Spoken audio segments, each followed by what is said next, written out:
Présentez-vous. C'est bon. Voilà.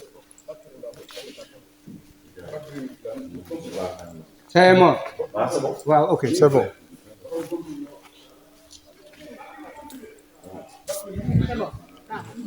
Docteur, vous vous présentez. Ah, c'est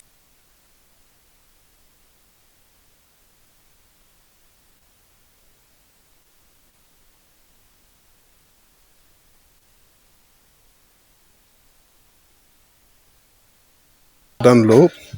Je suis le pharmacien-chef de la PRA, la pharmacie régionale d'approvisionnement de Diourbel.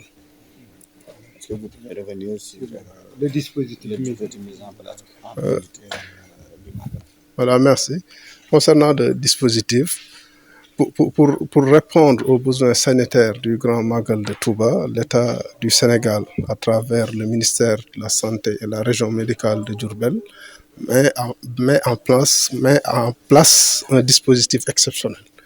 Et ce dispositif comprend pas moins de 182 points de prestation de soins, qui comprend d'abord ce qu'on appelle les postes fixes, c'est-à-dire les hôpitaux, les centres de santé et les postes de santé déjà existants dans la ville et ses environs, mais aussi des points médicaux avancés qui sont exceptionnellement installés à travers la ville de Touba et ses environs pour justement mieux répondre à cette affluence-là.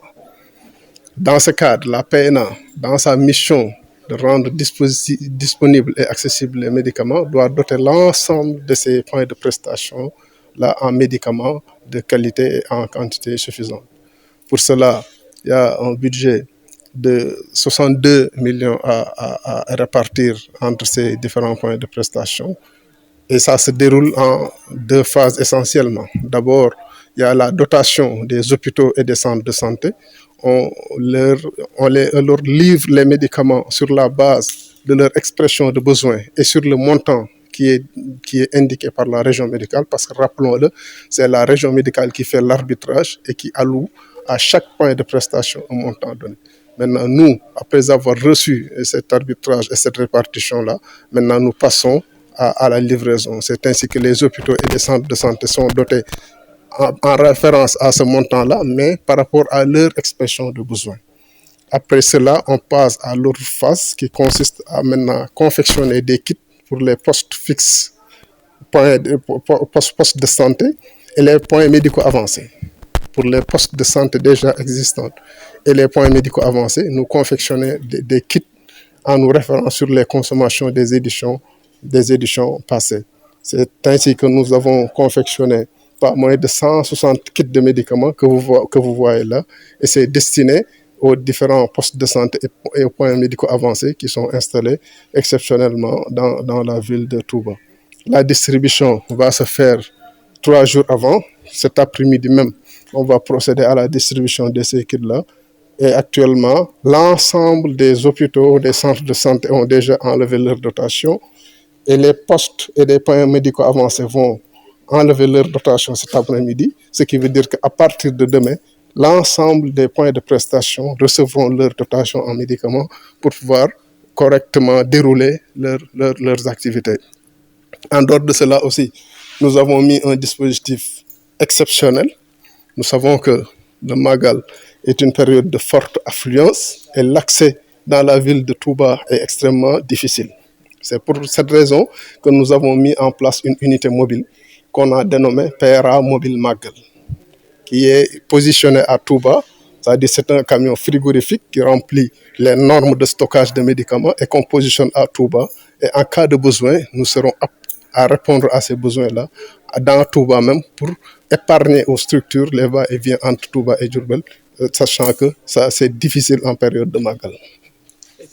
Ce camion mobile-là sera installé Ce sera un point très accessible sur les deux voies près de la résidence Cheikhoul Khadim de Darou Marnane, sur la voie entre Mbacké et Touba. C'est un point maintenant bien connu parce que c'est maintenant la 3e édition. Et pour cette année aussi, nous avons un peu augmenté les médicaments pour pouvoir mieux faire face aux besoins. Les autres postes de santé de la région concernés tant que à cette période de Magal, que le dispositif sanitaire peut avoir à tout moment des patients. Effectivement, il y a effectivement d'autres structures sanitaires de la région, c'est-à-dire des structures de Diourbel, de Bambey, mais au-delà même des autres régions environnantes à la région de Diourbel, comme la région de Thiès, la région de Kaolack, la région de Fatick, la région de Louga. Toutes ces régions-là bénéficient des dotations en médicaments parce qu'ils font partie du dispositif.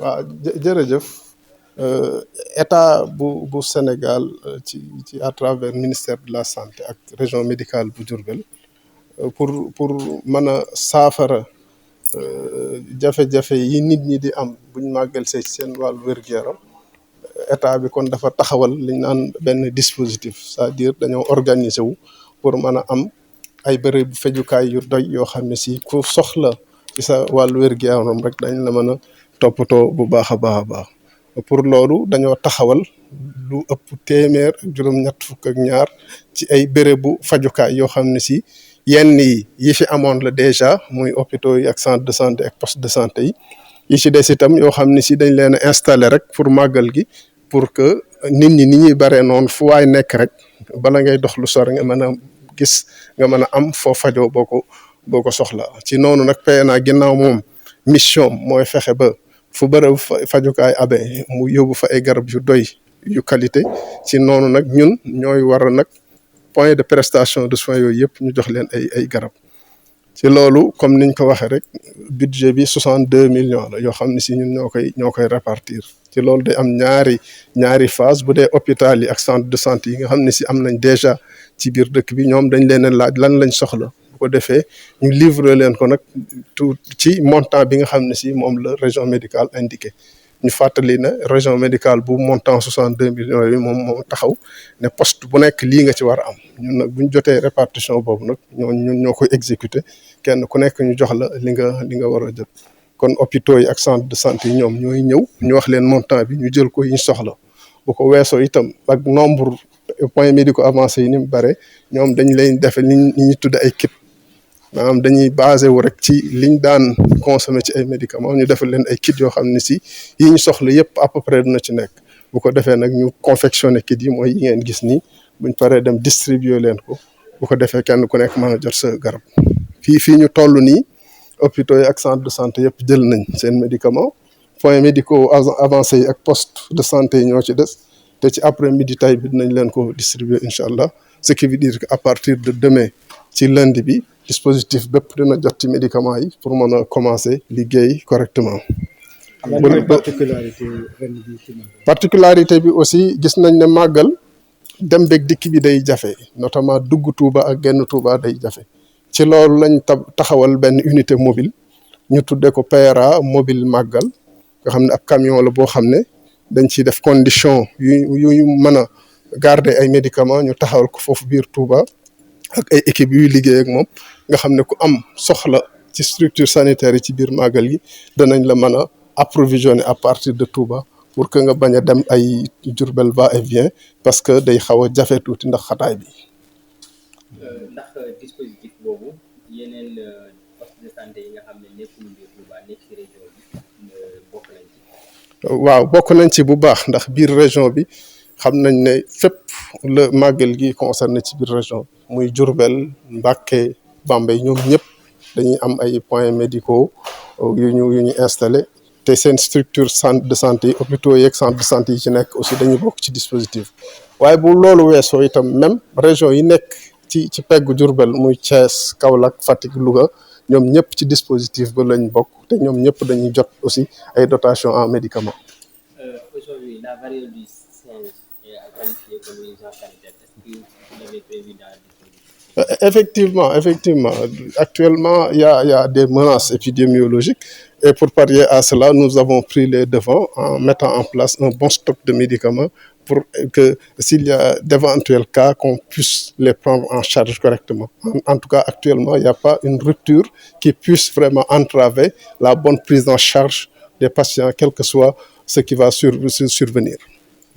ci wolof ci wàllu waaw waaw ku ne xam na ne am na fi mu ne nii ay maladies yoo xam ne si ñi ngi menacé gis wax ngeen ko la variole du singe am na Covid bi aussi mi ngi fii di yokk ay cas kii waaye loolu lépp ñun li ci suñu wàll rek mooy fexe ba am garab yu doy nga xam ne bu ay cas déclaré woo rek ñiy faj danañ mën a am lu ñu leen jël en charge correctement ci ay médicaments te loolu taxaw nañ ci médicaments yi kenn ku nekk jox nañ la en tout cas lu doy loo mën a fonctionner ensuite il y a un stock de réserve boo xam ne si demee bu amee ay besoins yu bees dinañ ci mën a répondre convenablement.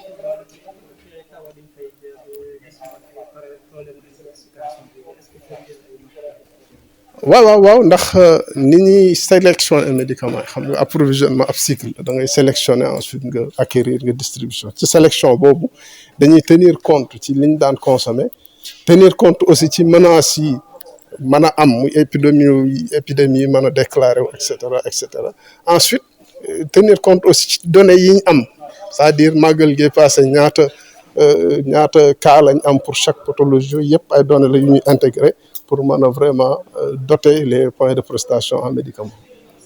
Merci. Jërëjëf.